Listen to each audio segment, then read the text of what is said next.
Olá, bom dia, amigos e amigas do canal Dica de hoje. Meu nome é Daniel Nigri. Hoje é dia 10 de maio de 2017. Vamos começar mais um vídeo do canal. Hoje eu vou analisar Mills 3.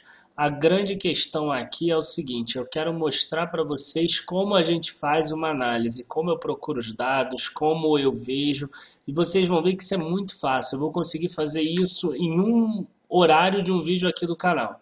Tá? Mas antes da gente continuar, só lembrando, entrar lá no site www.dicadehoje7.com.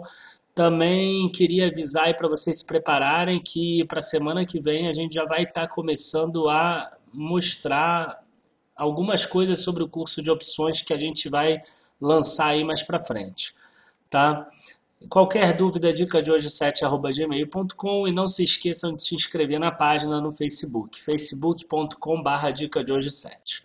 Então, eu não vou mais fazer nada aqui no PowerPoint, eu vou direto aqui para a página de Mills, tá? A gente está aqui na própria página da empresa, e a primeira coisa que eu faço sempre que eu analiso uma empresa na própria página dela é o seguinte: eu vejo quem é a empresa. Então, o que ela faz? Porque muitas vezes as pessoas me perguntam assim: você acha boa a Mills? Você acha boa a empresa, sei lá, qualquer uma, XYZ? E eu primeiro tenho que saber o que ela faz. Porque eu tenho que ver nesse mercado que ela está inserido se tem futuro ou não o que ela faz. Tem alguns mercados que eu acho que não tem futuro. Então, eu já de cara eu já vou ter uma ressalva, uma restrição em relação a ela. Não basta apenas a gente olhar números, porque o número passado não significa que a empresa vai manter o número futuro. Então, aqui a gente vê que ela é um dos maiores prestadores de serviços especializados de engenharia no Brasil, líder no fornecimento de formas de concretagem, estruturas tubulares e locação de equipamentos motorizados de acesso. A gente vê aqui que ela está em todo o território nacional, praticamente, 19 estados em 32 localidades, e ela aqui diz que tem mais de 60 anos de história, tem expertise técnica, pioneirismo e agilidade na prestação de serviço nessa questão toda. Então, olha só, elas oferecem aos clientes serviços de engenharia, soluções criativas e diferenciadas para grandes projetos de infraestrutura e para a construção residencial, comercial e industrial. O que a gente tira daqui? A gente tira daqui que é uma empresa que depende da construção, é uma empresa que depende da economia. Então, eu já lendo isso, eu já espero que ela tenha um resultado parecido com as empresas de construção. Ou seja, um lucro grande aí, 2013, 2014, e depois uma queda do lucro, da receita, de tudo isso. Se eu não encontrar isso, se eu encontrar uma empresa que está voando, eu vou ver que ela é diferenciada. Entendeu? Mas só que por enquanto eu vejo só essa parte. Então a gente vem aqui composição acionária. A gente vê que a empresa é boa em relação ao free float dela, 63,8%. Tá? A empresa tem aqui acionistas controladores, seria bom que ela dissesse aqui quais são esses acionistas já nesse papel aqui, e ela não faz isso aqui. Tá? Eu vejo aqui que ela é uma empresa que faz parte do IGCT, que é um índice de governança corporativa. Tá? Depois a gente vai ver que ela é do novo mercado também, o que é uma coisa boa, que protege muito o minoritário. Quem não sabe as vantagens do novo mercado, ainda não fiz vídeo sobre isso. Então vale a pena ir lá na página do Ibovespa, digita assim, novo mercado, BMF Ibovespa. Vocês vão encontrar lá tudo sobre as regras do novo mercado, tá? Mas são regras que protegem muito o minoritário. Tá? Dentre as regras tem aí só ações ordinárias, tem uma oferta pública de ações que todo mundo ganha a mesma coisa, que seja pelo valor econômico da empresa, você tem regras para fechamento de capital, um mínimo de free float, de ações que são negociadas na bolsa de 25%, tem algumas regras bem interessantes. Tá? Então a gente vem aqui, segmentos de negócio, o que ela faz? Ela faz, nosso portfólio é segmentado em 4 categorias de produtos. Aqui eu quero ver se todos os produtos dela têm a ver com construção mesmo, ou não. Então, ó, escadas, andaimes, fachadeiro, andaimes elétrico, plataforma. De escoramento, sistemas para escoramento de lajes, formas de concreto para paredes, seja para construções residenciais e sistemas especiais, soluções para atender obras mais complexas, como a construção de pontes e viadutos.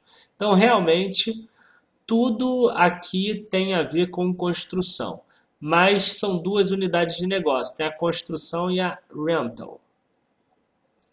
Então aqui eu já entro em governança corporativa. Aqui seria bom ler todo o estatuto, tá? A gente não teria tempo aqui de fazer isso, mas vamos então na visão geral. Ó, é uma empresa do novo mercado. Isso eu já falei aqui que era uma boa. Aqui já tem, ó, regras do novo mercado, nem preciso ir lá no site do Bovespa. Ó, práticas diferenciadas de governança corporativa. E aqui ela chega a explicar algumas coisas sobre o novo mercado. Então, em relação a isso, já está super interessante. Então, a gente já está pronto para ir para as informações financeiras. A gente já sabe qual é o tipo de mercado de governança corporativa que ela tem, quantas ações dela são negociadas na bolsa e qual é o ramo dela de atividade. Então, a gente vem aqui, informações financeiras. A gente pode vir ou em central de resultados ou em planilhas. Em planilhas é bom que vai entrar direto no meu Excel. Aí aqui eu vou pegar, por exemplo, dados históricos, porque dados históricos provavelmente vai ter toda essa parte aqui de cima. Então, ó, já abre aqui Excel, vamos ver aqui se baixa rápido.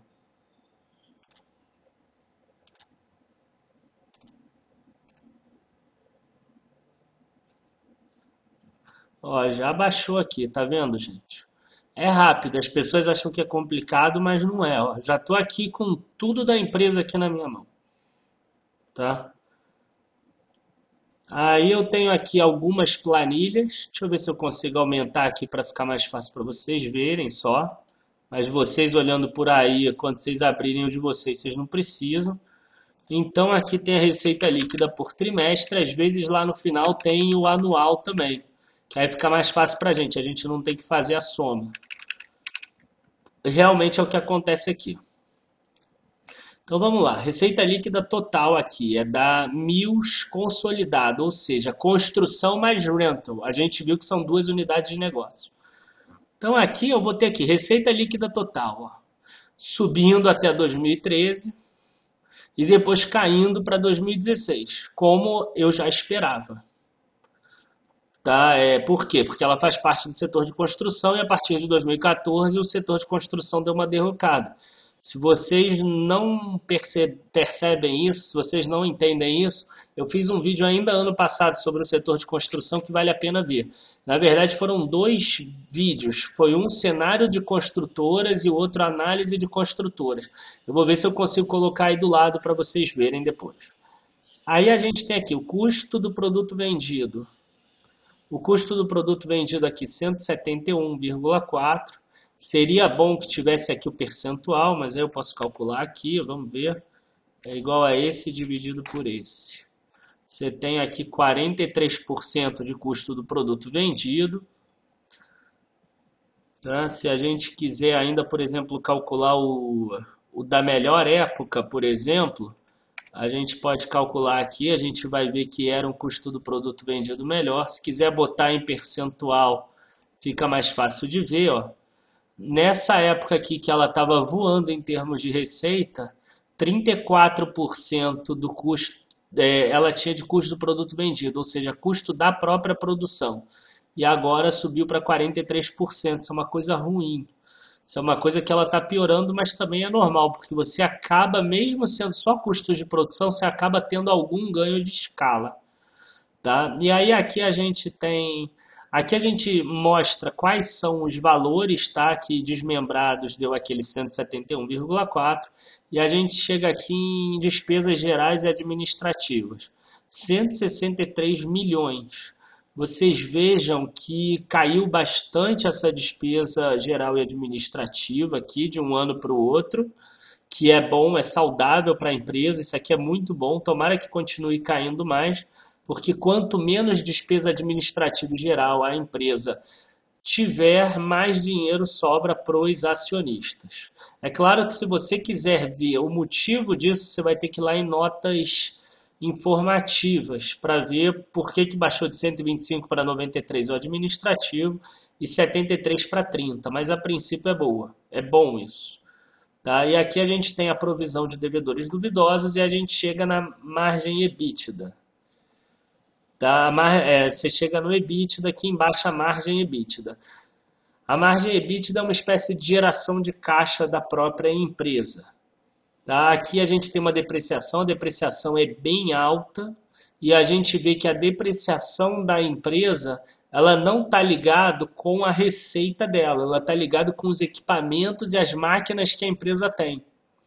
Quer dizer, tem uma parte que é também de acordo com a produção, com a quantidade de uso, né? Com quantidade de horas de uso, mas uma grande parte não tem a ver. Tanto que aqui ó, a depreciação era um valor, a receita dela caiu 60% abaixo, um pouco mais até, e a depreciação subiu. Tá? Para quem não sabe, depreciação é o valor que você pode abater de cada uma das máquinas, equipamentos, galpão, qualquer coisa que a empresa tenha que seja imobilizado, para ao longo do tempo ela poder repor esse imobilizado, para poder repor essas máquinas, esses equipamentos. Tá? A empresa pode fazer isso. Então ela abate esse valor do lucro e aí ela consegue gerar menos imposto. Não é uma saída de caixa em si. E aí aqui a gente tem lucro antes do resultado financeiro. A gente vê que já tem prejuízo aqui, mesmo antes do resultado financeiro. E no resultado financeiro ela ainda tem mais uma despesa aqui. Porque ela tem mais despesa financeira, que é pagamento de juro, em relação à receita financeira dela. Isso também se inverteu, ó, até 2014 ela ainda tinha um resultado positivo aqui, em 2015 já deu um resultado negativo aqui. Quer dizer, esse patamar aqui de 576 milhões ainda é um patamar que dá negativo para ela. De positivo aqui a gente vê uma queda da despesa financeira, já é o início de uma redução da despesa financeira, tá? Que pode ser ou impactada por uma redução da dívida ou pela queda dos juros.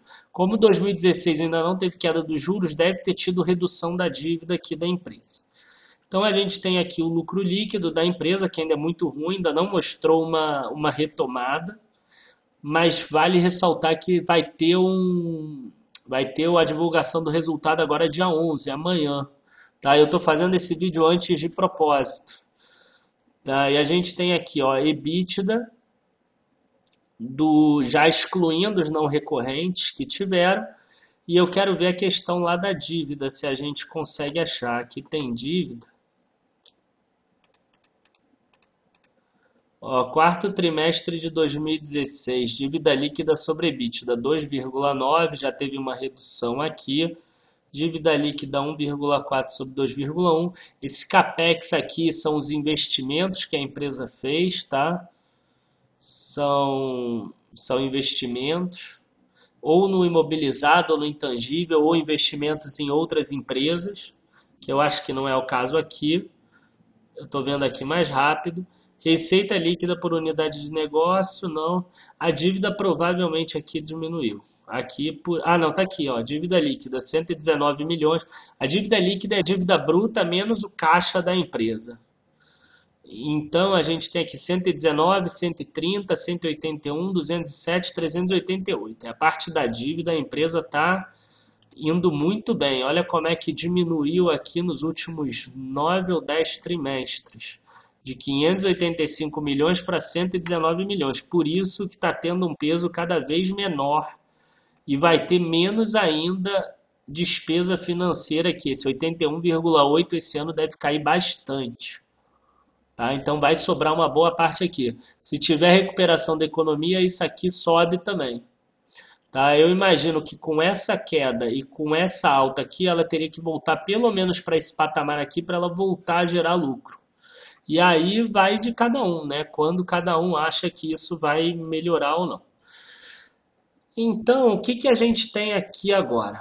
Tá? Eu vou pegar aqui, ó, porque é o seguinte, a Mills é uma empresa de você vê que ela não é uma empresa em si de construção, ela não constrói os prédios, ou as pontes, ou os viadutos, ou as casas, ou as indústrias, etc. Ela dá soluções para isso, que a gente viu aqui. Então, existem outras empresas que são complementares à construção, como é a Mills, por exemplo, e eu quero ver como elas estão no mercado, tá? Para isso eu já botei aqui, eu entrei no Guinvest Pro aqui e eu já vi as empresas. Eu botei aqui Eternit, a Mills 3, a Unicasa e a Porto Belo.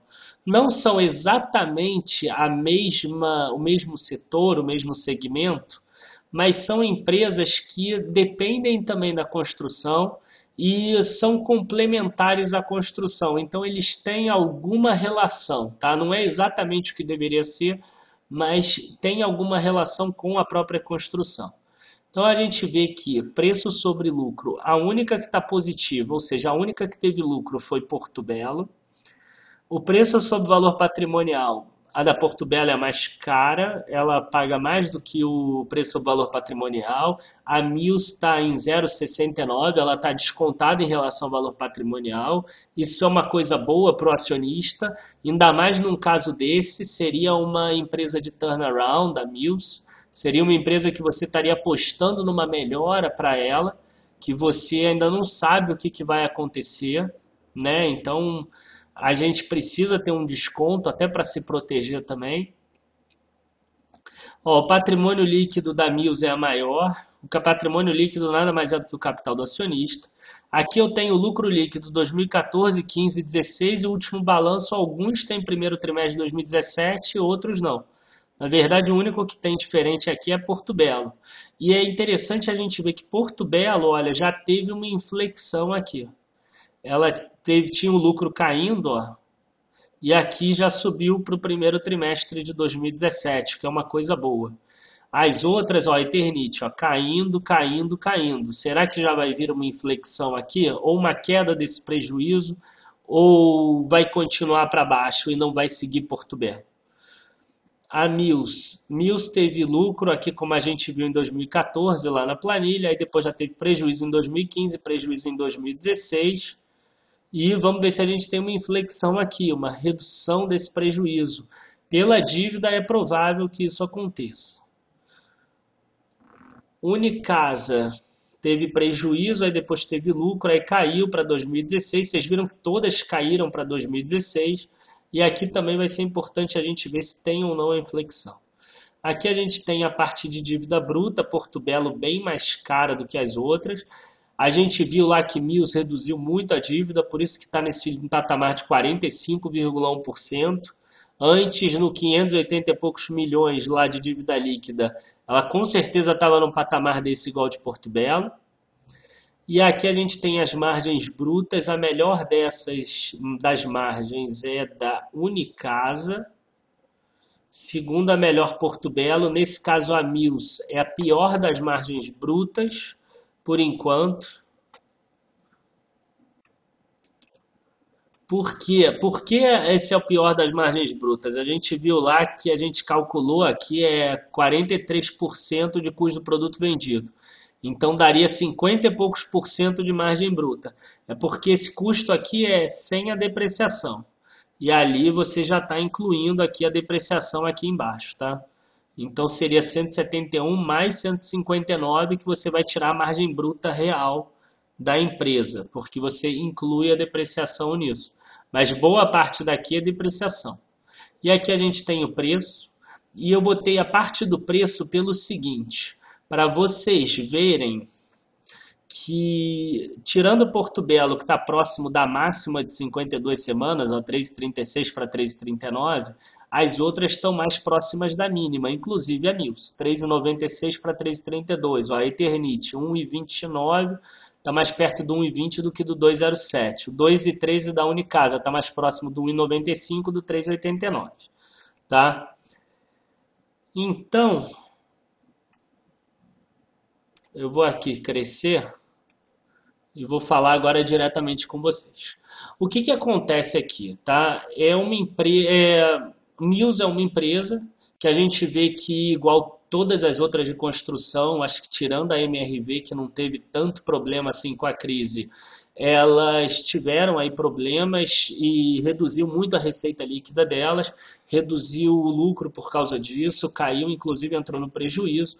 Tem alguns fatores de despesa que não são atrelados à própria receita, então se a receita cair, elas continuam existindo, como a gente viu ali na planilha, e Mills não foi diferente. E o investimento em Mills, ele dependeria da pessoa acreditar nessa recuperação da empresa. Quando eu analiso empresas dessa forma, que seriam consideradas turnaround, eu não coloco, tá? Eu não coloco nem mais do que 3% nela. Não tem nenhum problema de eu acreditar numa empresa que ela vai melhorar. Existe uma questão aí que a construção deve melhorar, provavelmente vai começar a ser mais vezes contratado esse serviço dela. É um serviço que está no Brasil inteiro, é um serviço que poucas outras empresas fazem igual, mas a gente precisa ter muita cautela, porque a gente não sabe quanto tempo vai demorar isso. Se ela continuar no prejuízo, se ela ficar muito tempo, ela vai continuar caindo. Eu não entraria nessa empresa, mas se a pessoa quiser entrar, que ela entre sabendo desses riscos todos e que entre com pouco dinheiro nela. Porque não pode ser uma empresa que você tenha 20, 30% da tua carteira, porque ela é muito arriscada. Ou você aí vai poder perder muito, ou vai poder ganhar muito também, tá?